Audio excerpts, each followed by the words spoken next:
Wellman TV. Marshall Ortega. Kabanata 361. Gusto ko talagang mabuhay.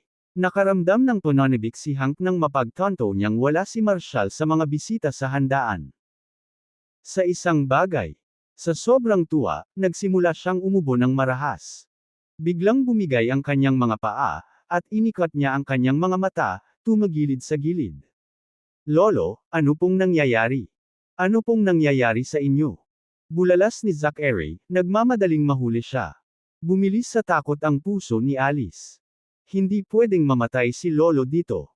Kung nangyari iyon, tiyak na gagantay ang mga rights sa aming pamilya. Kailangan niyang manatili doon hanggang sa ligtas na maipasa sa akin ang negosyo ng kumpanya. Nang makita ang kaguluhan, mabilis na naglabas ng pilak na karayom si Calvin at idiniin ito sa dibdib at pusod ni Hank.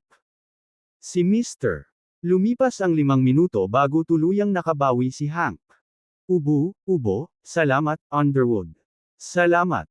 Sa sobrang saya at excitement ko ay, sandali akong nawalan ng hininga. Umiling si Calvin, bakas sa mukha niya ang pag-aalala. Hank, kailangan mong manatiling kalmado. Dahil sa kalagayan mo, maaari kang mamatay anumang oras. Nang bumalik ang kulay sa mukha ni Hank, hinawakan niya ang kamay ni Calvin at huminga ng malalim. Mr. Understand. Ako na ang bahala sa sarili ko. May kilala ako na nagngangalang Marshall Ortega, ngunit hindi siya ang maalamat na figure na iyong binanggit. Odd, ako. Pagpapatuloy ni Hank, mayroon akong kaibigan noong kabataan ko, at naging malapit kami sa loob ng ilang panahon. Isang gabi, habang nagiinuman ng magkasama, nagbiro akong sinabi na dapat kaming mag-ayos ng mapapangasawa para sa aking apo. Noong panahong iyon, si Alice at ang batang iyon ay hindi pa ipinanganak. Nang maglaon, ang kanyang pamilya ay nahaharap sa mga problema sa pananalapi, na naging dahilan upang mawalan kami ng komunikasyon sa loob ng ilang dekada. Hindi ko inaasahan na darating ang apo niya para tuparin ang kasalang iyon. Mr. Underwood, pag-isipan mo ito. Ang aking pamilya ngayon ay nagtatamasa ng isang tiyak na katayuan sa Harmonfield. Paano natin igagalang ang kasalang iyon? Masyadong nakakahiya ito para kay Alice. Sa pagbabalik tanaw, ang kasunduan na ginawa tungkol sa mga inumin ay tila walang iba kundi isang magaan na biro. Curious na tanong ni Calvin, so, what happened? Pumayag ba ang binatang iyon sa annulment? He did. He accepted without a fuss and smoothly let it go. He's just a poor fellow. He wouldn't dare make a scene. Kahit ayaw niyang ipawalang bisa ito, ano ang magagawa niya?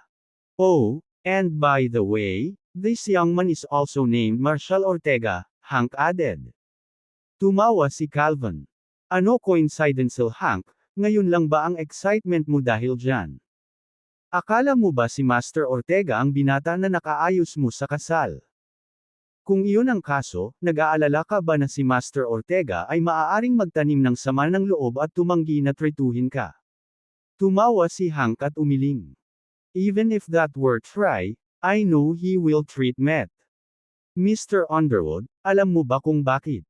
Nabaliw ang batang iyon pagkatapos makilala ang apo ko. Gagawin niya ang lahat para sa kanya basta't hinihingi niya ito, kahit na ipagsapalaran ang kanyang buhay. Napasulyap si Calvin kay Alice, nakangiting tumango, ang edad ng binatang iyon ay hindi masyadong tumutugma sa paglalarawan ni Master Ortega, hindi ba? Tumango si Hank at nagpatuloy, maraming tao na may parehong pangalan. Pero, kung ang isang tulad ni Mr. On, isang titan sa larangan ng medikal, ay sabik na purihin at handang turuan ng ekspertong ito, ang taong iyon ay dapat na isang makajos na manggagamot. Upang maabot ang antas na iyon, ang isa ay kailangang lumampas sa 70. I really hope to meet Master Ortega today, sabi ni Hank, na kumikinang sa kanyang mga mata ang pananabik. Ibinahagi ni Calvin ang damdamin. Hank, maniwala ka sa akin, sabik din akong makilala si Master Ortega. Si Mr. Lennon ay nasa tuktok na ng holistic na larangan ng medisina ng Draconia. Mula nang ang pinuno ng Healing Haven, si Mr. Whitlock, ay pumasok sa pag-iisa noong unang panahon, walang sinuman ang nakakuha ng kanyang buong pusong paghanga. Noong nakaraan, nagkaroon ako ng kapalaran na marinig na nagsalita siya tungkol kay Master Ortega. Sinabi ng aking Panginoon na ang kanyang pamamaraan ay walang kulang sa isang himala. Walang sakit sa mundong ito na hindi mapapagaling ni Master Ortega. Pangarap kong makilala siya. Kung ako ay mapalad na makatanggap ng isang piraso ng gabay mula kay Master Ram ay walang pinagsisisihan sa buhay na ito. Nanginginig si Hank sa tuwa. Kung makakatanggap siya ng paggamot mula kay Master Ortega, maaari siyang magpatuloy sa buhay. Gagawin. Kamakailan lamang ay narinig niya ang mga tsismis na si Master Ortega ay hindi lamang nagligtas kay Martin mula sa tiyak na kamatayan, ngunit binigyan din siya ng karagdagang 20 taon ng buhay. Hindi napigilan ni Hank na matuwa. Marami pa siyang ambisyon na dapat makamit. Nais ni Hank na itaas ang mga Miller sa mga marangal na bahay ng Harmonfield. Pinangarap niyang isang araw ay manirahan sa Donspire Heights Estates, kahit na ito ang pinakamababang tier, Area 3. Nais niyang mag-host ng isang marangyang pagdiriwang ng kaarawan na katulad ng kay Martin. Tumingin si Hank sa langit, nagpakawala ng mahabang buntong hininga.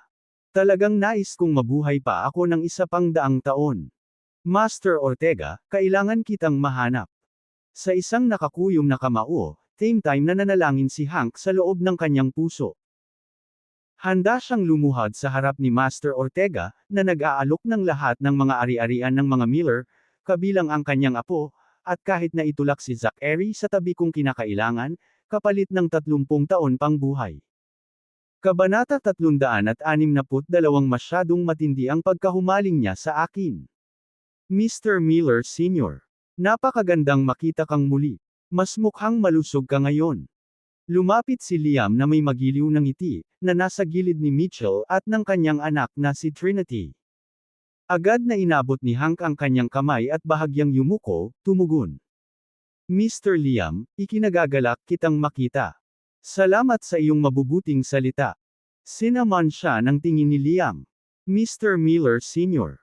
Nabanggit ni Alice na kagagaling mo lang sa ibang bansa para magpagamot. Mukhang may naidulot itong kabutihan sa iyo. It's alright, I guess. Pag-amin ni Hank sabay tango. Ngunit ang isyo ay hindi ganap na nalutas. Inaasahan kong makilala ang kilalang Master Ortega sa piging ngayon. Kung maaari lamang akong magpagamot mula kay Master Ortega, ang aking matagal ng mga isyu sa kalusugan ay malulutas sa wakas. Tumango si Liam bilang pagsang-ayon. Narinig ko ang tungkol sa master na ito, ngunit ang pagkakaroon ng madla sa kanya ay isang hamon. Mr. Miller Sr. Naniniwala ako na darating ang iyong pagkakataon. Masiglang tumango si Hank habang nakipagkamay kay Mitchell. Maingat na kinilala ni Liam sina Zachary at Alice, iminuwestra ang Trinity sa tabi niya. Let you. This is my girlfriend, Trinity, just back from studying abroad. She graduated from H School. TUS. Kapakinabangan. Buong pagmamalaking kinamayan ni Trinity si Alice. Alice, I heard you're getting engaged to Mr. Gill tomorrow. Ngumiti si Alice at tumango, mabilis na gumawa ng isang imbitasyon. Ms. Klein, we're hosting the engagement ceremony at Villa 1 of Donspire Mountain tomorrow. We hope you and Mr. Liam can join us to celebrate. Talaga. Tiyak na nandoon kami ni Mr. Liam upang makibahagi sa iyong kaligayahan, sabi ni Trinity, na iniugnay ang kanyang braso kay Alice. Nakakamangha na idinaraos mo ang seremonya ng pakikipag-ugnayan sa napakagandang lokasyon. Nakakainggit talaga. I've heard that the villa is owned by a mysterious big shot. Paano mo siya nakilala? Nagmalaki si Alice, nako, malapit akong kaibigan niya, pero hindi siya makisalamuha kahit kanino. Sinabi niya sa akin na maaari kong gamitin ang villa gayunpaman gusto ko. Maaari akong manirahan doon sa buong buhay ko kung gusto ko. Nainggit si Trinity, Alice, that's incredible. Can you introduce me sometime? Saglit na nag-alinlangan si Alice, sure, but we'll have to wait for the right moment. Medyo abala ang big shot na iyon, kaya kukontaken kita kapag tama na ang oras. Tuwang-tuwang hinawakan ni Trinity ang kamay ni Alice. Alice, ang galing mo. Og, ngayon ko lang nalaman na nandito ngayon ang ex-fiancé mong si Marshall. Nakita ko pa siya kasama si Shirley sa entrance kanina. Alice scoffed, that loser. He's just trying to use the dons to boost his reputation. Sa tingin ba niya mas makakagawa pa siya ng connection sa client circles natin? Trinity, Mr. Liam, look at this sitting card. Wala man lang pwesto para kay Marshall sa piging na ito. Anong biro? Casual na umiling si Liam. Tama. Siya ay walang iba kundi isang katatawanan sa Harmonfield. Oh, speaking of which, tingnan mo kung sino ang papalapit. Tinuro niya sina Marshall, Shirley, at Daphne, na nanunuya. Lumingon ang grupo sa karatula upang makita sina Marshall, Shirley, at Daphne na papunta sa kanila. Napapikit si Calvin sa araw, na nasal ayan si Marshall na naiilaw ng sinag, at bumilis ang tibok ng puso niya. Bakit parang pamilyar ang figure ng lalaking ito? Naalala niya ang isang sulyap sa isang larawan sa kanyang tagapagturo, ang bahay ni Wilder, na kinikilala ang isang katulad na silweta. Nabanggit ni Wilder na ito ay si Master Ortega. Sa kasamaang palad, hindi nakuhanan ng larawan ang mukha ni Master Ortega. Sa sandaling iyon, naramdaman ni Calvin ang kapansin-pansing pagkakahawig ng binata at ng figure. Master Ortega. Para sa isang maikling sandali, Calvin nadama disoriented. Anong ibig mong sabihin? Naguguluhan na tanong ni Hank. Sure. Tinuro ni Calvin si Marshall habang papalapit, Mr. Miller Sr. Are you sure that's the Marshall Alice broke off her engagement with? Panunuya ni Hank. Sino pa kaya yun? Marami na talagang pinagdaanan ang lalaking iyon para mapagtagumpayan ang apo ko. Curious ako kung anong mga pakulo niya para mapalapit kay MS Don. Hindi nakakagulat. Si MS Don ay lumaki sa isang protektadong kapaligiran at hindi talaga naiintindihan ang mundo o nakikilala ang mga tao. She keep Marshall close, and eventually, magsisisi siya. Ang Marshall na ito ay nagsisikap na gumawa ng isang pangalan para sa kanyang sarili sa Harmonfield sa pamamagitan ng pag-uugnay sa mga Dons. Mr. Underwood, alam mo ba kung bakit hindi siya umalis sa Harmonfield? Tanong ni Alice na may nakakalokong ngiti. Gusto lang niyang mapalapit sa akin at patunayan ang kanyang sarili. Naaawa talaga ako sa kanya. Ang pagkahumaling niya sa akin ay fact. Masyadong intense. Habang nagsasalita ay lumapit sina Shirley at Marshall. MS. Don, ang mahabang damit na iyan ay napakaganda sa iyo ngayon, sabi ni Liam, kumaway kay Shirley. Tuluyan na siyang hindi pinansin ni Shirley, kumikilos na para bang hindi siya nakikita. Nagkibit balikat si Liam, pilit na pinapakalma iyon. MS Don, intindihin mo na naimpluwensyahan ka ng iba para magtanim ng sama ng loob sa akin, pero lagi kitang inaalagaan. Sinusubaybayan ko ang progreso sa Eastvale Project ng Eastvale Development Group mo. Mukhang may mga makabuluhang isyu sa mga namumuhunan ng iyong proyekto. Narinig ko ang mga mamumuhunan na gustong makipag-ayos sa mga pagbabago sa kontrata sa iyo. Hindi magandang senyales yan. Haha. Kabanata 363 sa palagay mo talaga kaya mo akong hamanin. Pinagmamasdan ni Liam habang nilalampasan siya nina Shirley at Marshall ang mapait na ngiti na gumuhit sa kanyang mga labi. Kung ang lahat ng 50 mamumuhunan na kasangkot sa Eastvale Ecological Project ay magpasya na mag-withdraw mula sa kanilang kasunduan sa Don Group, ang $1 billion na pamumuhunan mula sa Eastvale Development Group ay maaaring huminto. Kaduda-dodang may makakalap ng ganoong kalaking kapital para mumuhunan sa Eastvale Business District sa maikling panahon. Narinig na ang cash flow para sa Don Group ay humihigpit ng malaki. Kung ito ay masira, ang mga Dons ay maaaring hindi malagay sa panahon ngayong taon. Huminto si Shirley, malamig ang boses. Hindi mo kailangang alalahanin ang iyong sarili sa mga gawain ng mga Dons. Ang isang maliit na pamilya na sumugod sa tagumpay sa pamamagitan ng mga kaina-hinalang paraan ay walang awtoridad na magdikta ng mga termino sa mga Dons. Ang bastos naman. Si Trinity, na umiwas sa dating mahiyain niyang ugali, ay lumapit kay Shirley na may mabangis na ekspresyon. Narinig ko ang mga kwento na ang panganay na anak na babae ng mga Don ay nakikita bilang isang diyosa sa Harmonfield, Ngunit sa pagtingin sa iyo, ngayon, malinaw na wala kang anumang anyo ng kagandahang asal. Kumunot ang noo ni Shirley, pinawalang bisa ang sigaw ni Trinity. Hindi na siya mapakali at tumalikod na para maglakad palayo. Si Trinity ay hindi papaalisin si Shirley ng ganoon kadali at humakbang sa kanyang landas. Let me make this clean girlfriend na ako ni Mr. Liam.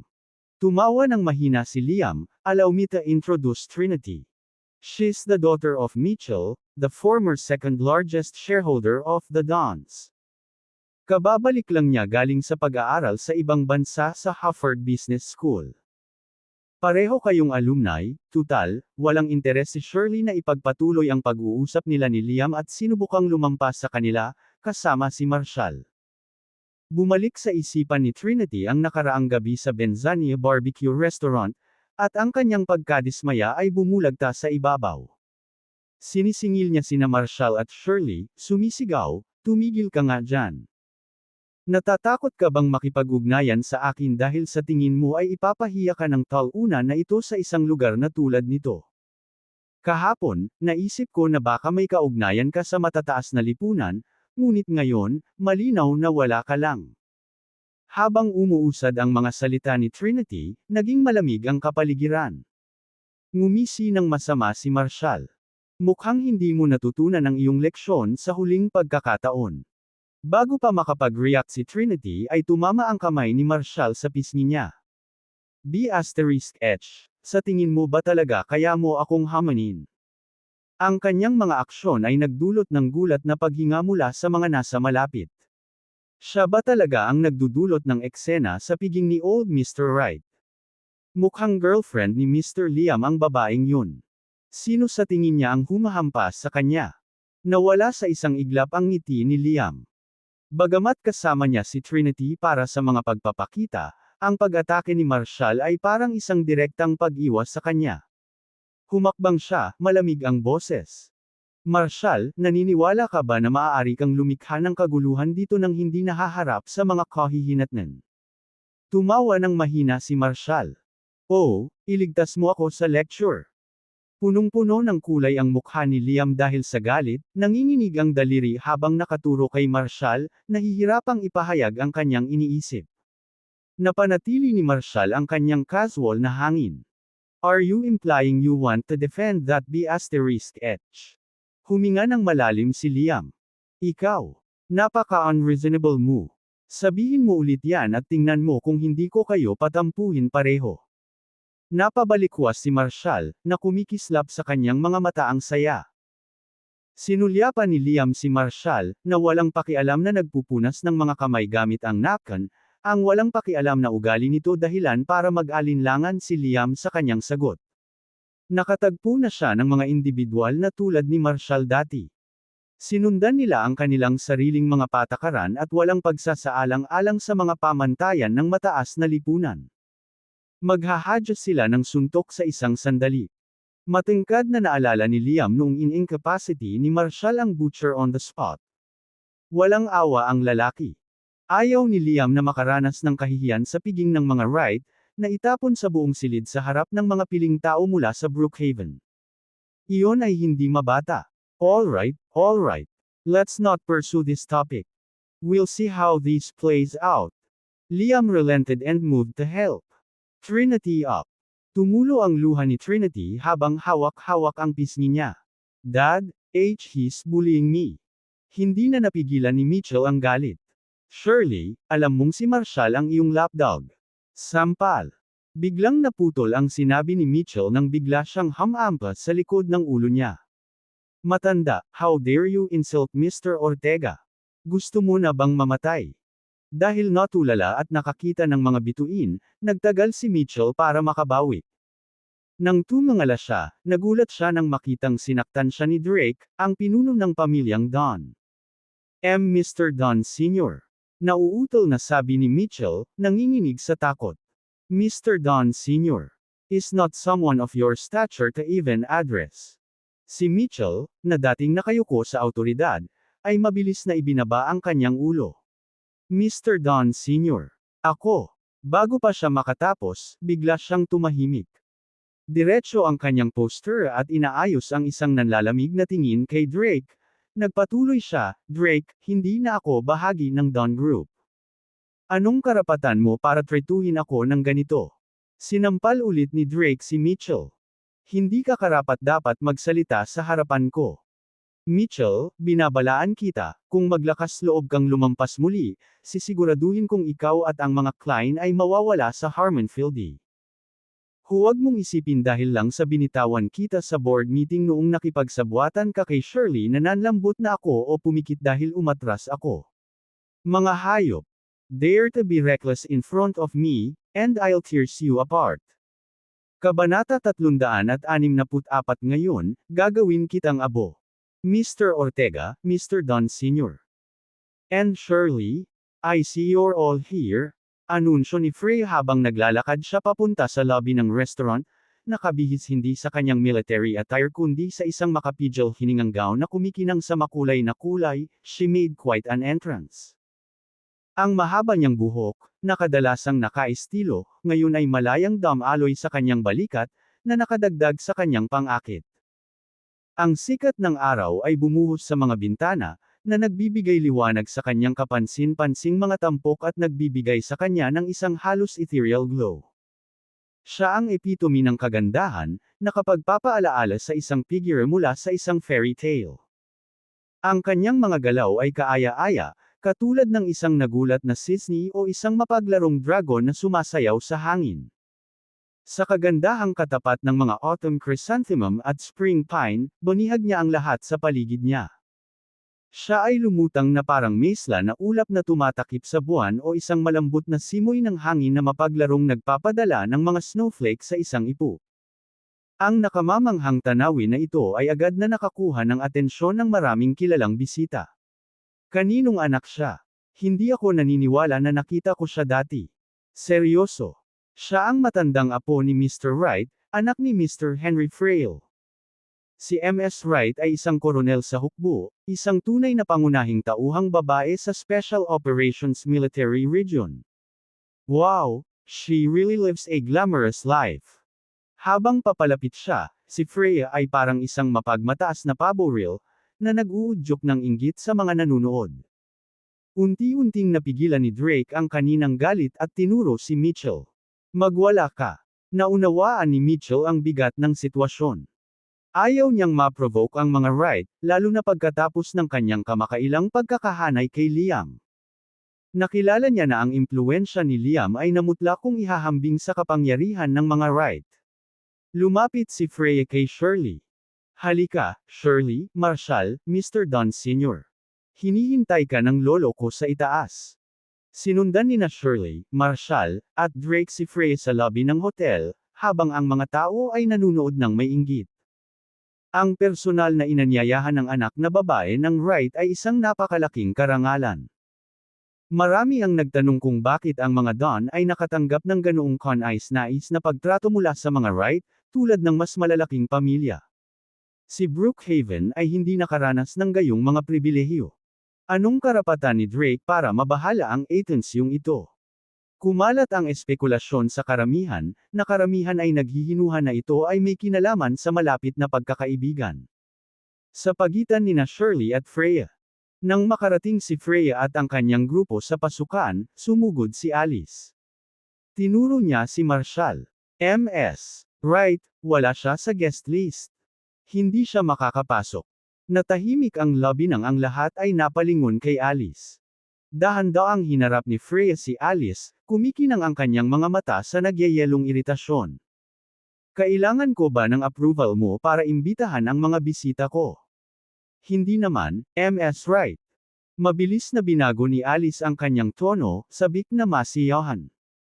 Gusto ko lang na alertuhan ka tungkol sa ilang partikular na individual na posibleng makagambala sa pagdiriwang ng mga Wright. Isang malamig na tawa ang pinakawalan ni Freya. Ganyan ka ba talaga nag-aalala? Gusto mo bang maglaan ako ng pwesto para sa'yo sa taas? Nanatiling nakakalimutan ni Alice ang panghahamak sa kanya ni Freya. Ms. Wright, pakiusap huwag mong papasukin si Marshall. Ibaba niya ang standards natin. Antas. Ibaba ang standards natin. Malamig na sagot ni Freya. Do you honestly think you and I are on? Alice maintained her smile. Dahil nasa listahan tayo, ibig sabihin nasa iisang tier tayo. Magwala ka. Isang salita pa, at itatapon na kita sa restaurant na ito. Bulalas ni Freya. Humakbang si Hank. MS. Right, apo ko ito, si Alice. Maaaring hindi niya pinili ang kanyang mga salita. Matalino. Gusto ka lang niyang bigyan ng pansin. Mr. Miller, naniniwala ka ba talaga na nasa posisyon ang apo mo para ipaalala sa akin ang mga tungkulin ko? Masyado mong pinahahalagahan ang iyong pamilya, hindi ba? Tumabi ka. Hindi pinansin ni Freya si Marshall at ang iba pa patungo sa elevator. Nakatayo si Alice sa pasukan, nagngangalit. What just happened? I was only trying to help her, and she had the audacity to respond like that. Marshall. That jerk. What with nothings did he whisper to MS Wright to win her over? Pinagmasdan ni Liam ang pagpasok nina Marshall at Shirley sa elevator, isang masasamang kinang sa kanyang mga mata. Nilabas niya ang phone niya at nag-message. Mr. Joss, kailangan mong harapin ang mga dons ngayon. Gawin silang baguhin ang mga tuntunin sa kasunduan sa pakikipagtulungan, o banta na wakasan ang kontrata. Pagka-send ng message ay napangisi si Liam. The Dons today, gagawin kitang abo. Kabanata 365 ang Dragon Manor Massacre. Sa isang marangyang seaside resort, ang pribadong parlor ng presidential suite sa ikalimang palapag ay bumusina ng tensyon. Seryoso ang ekspresyon ng mukha ni Jack habang hinahampas niya ang kanyang kamao sa chessboard sa coffee table, na nagpapadala ng ilang pirasong bumagsak sa gilid. Jack, naniniwala ka ba talaga? Tanong ni Martin, casual na itinapon ang isang piraso ng chess. Mabigat na buntong hininga, sumagot si Jack, sa totoo lang, matandang Mr. Wright, maingat kong sinisiyasat ang nakakagulat na trahedya na naganap sa Dragon Manor sa Brighton sa loob ng maraming taon na ngayon. Nagpadala ako ng maraming impormante upang maghukay ng mga lead, ngunit sa kasamaang palad, ang pag-unlad ay naging mailap. Bumalatay ang lungkot sa mukha ni Martin. Ang massacre sa Dragon Manor ay talagang kakila-kilabot. Huminga ng malalim si Jack, halata sa tono niya ang pagkadismaya. Ilang taon ko nang sinusubaybayan ang lalaking iyon. Tumanggi akong maniwala na kaya niyang ipagkanulo ang sarili niya. Kahit na ang bawat miyembro ng Dragon Soul ay tumalikod sa kanilang mga prinsipyo, ang Dragon Lord ay hindi kailanman magiging napakababa. Walang makamundong pagnanasa ang maaaring magtulak sa kanya na gumawa ng gayong hindi mapapatawad na mga gawa, lalo na laban. Tumango si Martin bilang pagsang-ayon. Naiintindihan ko ang mga halaga ng Dragon Lord. Siya ay nakatayo bilang isang haligi ng Diyos ng digmaan sa Draconia. Sa kanyang reputasyon at husay, hinding-hindi niya ibababa ang kanyang sarili sa mga kaiyahiyang aksyon. Gayunpaman, ang sakuna na iyon ay biglang dumating, na nahuli sa lahat. Kamag-anak niya. Ang pinakakritikal na punto ay ang Inspectorate ay sinisiyasat pa ang mga gawain ng Dragon Lord nang mangyari ang massacre sa Dragon Manor. Umiling si Jack sa pait. Habang ang Dragon Lord ay nakakulong sa Dragon Hold para sa pagtatanong. Ilang kilalang miyembro ng Dragon Soul ay wala sa mga assignment. Noong gabi ng nakakagulat na insidente sa Dragon Manor, wala ni isa sa amin ang nasa Brighton. Nilamon ng apoy ang buong ari-arian, na kumitil sa buhay ng 37 miyembro ng pamilya na walang nakaligtas. Kakatanggap lang ng babae sa tagapagmana 2 buwan bago, at ang kanilang anak na babae ay 2 taong gulang lamang. Ayon sa sumunod na record ng investigasyon, 35 bangkay ang natuklasan sa Manor post-fire. Kasama na yung sa babae.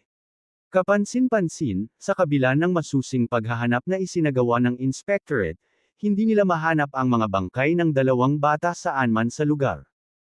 Nang ang 12 dakilang mandirigma ng kaluluwa ng dragon ay bumalik sa kabisera, sila rin ay ipinadala upang hanapin sila ngunit wala silang nakita. Ang mas nakakagulat ay sa mismong gabi ng insidente, ang Dragon Lord at ang kanyang bodyguard na si Shadow, na nakakulong sa Mount Valurian Dragon Hold, ay misteryosong nawala din. Galit na galit ang pinuno ng Inspectorate. Walang nangyaring ganito sa loob ng 300 taon mula nang itatag ang Dragonhold sa Mount Valurian. Dahil dito, nagpadala ang Inspectorate ng 36 na law enforcement officers upang imbestigahan ang kinaroroonan ng Dragon Lord at Shadow. Pagkatapos nito, tila sila ay naglaho ng tuluyan, na parang hindi sila nag-e-exist. Sa loob ng 2 dekada, walang balita sa kanya. Ni ang Dragon Lord o Shadow ay hindi nakita mula noon. Maraming nag-iisip na maaaring sila ay namatay. Gayunpaman, lagi kong pinanghahawakan ang paniniwala na ang Dragon Lord ay buhay pa, at gayon din ang tagapagmana. Marahil ay nag-aabang lamang sila ng kanilang oras, naghihintay ng tamang pagkakataon upang muling lumitaw. Dapat dumating ang sandaling iyon kapag ang katotohanan sa likod ng mga paratang laban sa Dragon Lord ay sa wakas ay nabunyag na. Kumunot ang noo ni Martin, mahinang nagsalita. Kung pumanaw na nga ang Dragon Lord, paano ang tagapagmana? Kung 2 dekada na siyang nagtatago, maaari ba siyang magpasiklab ng bagong pagdanak ng dugo? Ang piraso ng chess sa kamay ni Jack ay biglang dumulas mula sa kanyang pagkakahawak, at tumingin siya kay Mart na hindi makayanang pag-isipan iyon. Okay. 2. Lumapit si Martin. Paano kung ang tagapagmana ay nagtataglay ng Dragon Soul Token? Hindi ba ang dating 12 Great Warriors of Dragon Soul? Marahas na namula ang mukha ni Jack, at pagkaraan ng ilang sandali na paghinto, ipinahayag niya, ang mga akusasyon laban sa Dragon Lord ay tiyak na gawa-gawa. Ang trahedya sa Dragon Manor ay pinaghihinalaang inayos ng marami sa mga kalaban ng Dragon Lord. Ang kakaiba ay sa mismong araw na iyon, lahat ng 12 mahusay na mandirigma ng kaluluwa ng Dragon ay ipinadala, at ang sakuna ay naganap sa parehong gabi kung kailan ang Dragon Lord at Shadow ay nakulong sa Mount Valurian Dragonhold. Kung ito nga ay ang mga kaaway ng Dragon Lord sa likod nito, ang oras ay parang nagkataon lang. Tumango si Martin bilang pagsang-ayon. Dapat may conspiracy na naganap. Kinuha ni Jack ang nahulog na piraso ng chess at nagpatuloy, sa pamamagitan ng aking mga pagsisiyasat sa paglipas ng mga taon, natuklasan ko ang ilang nakakaintriga na impormasyon may umiiral na maalamat na sandata sa loob ng pamilya ng Dragon Lord. Ito ay inilarawan bilang isang maikling punyal. Ang mga alingawngaw sa komunidad ng martial arts ay nagmumungkahi na ang kalamidad sa Dragon Manor ay pinasimulan ng isang pakikibaka upang angkinan ang punyal na iyon. Kung bakit napakaraming maimpluwensyang pamilya ang napupunta sa ganoong kalabisan, pagpatay at pagsusunog para sa punyal na iyon, ang mga opinyon ay naiiba.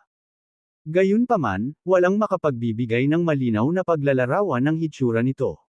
Sa napakaraming uri ng dagger sa martial world, ang alamat ng partikular na maikling punyal na ito ay lumalaki lamang. Mas misteryoso. Siguradong narinig ko na itong clusive dagger na iyong binanggit na sagot ni Martin, inilagay ang kanyang piraso ng chest pababa. Gayunpaman, walang sino man ang tunay na tumitingin sa kayamanan ng ninuno ng Dragon Lord. Umiling si Jack. Dumating ako sa Harmonfield na naghahanap ng mga pahiwatig tungkol sa kaalaman ng dagger, ngunit ang 2 bangkay sa West Hill Cemetery ay hindi humantong saan man. Napangiti si Martin ng malabo. Jack, ikaw ba ang nagmumungkahi niyan? Para sa bahagyang kinilig si Jack, hindi makapaniwalang nakatingin kay Martin. Maaaring si Marshall ang taong hinahanap mo.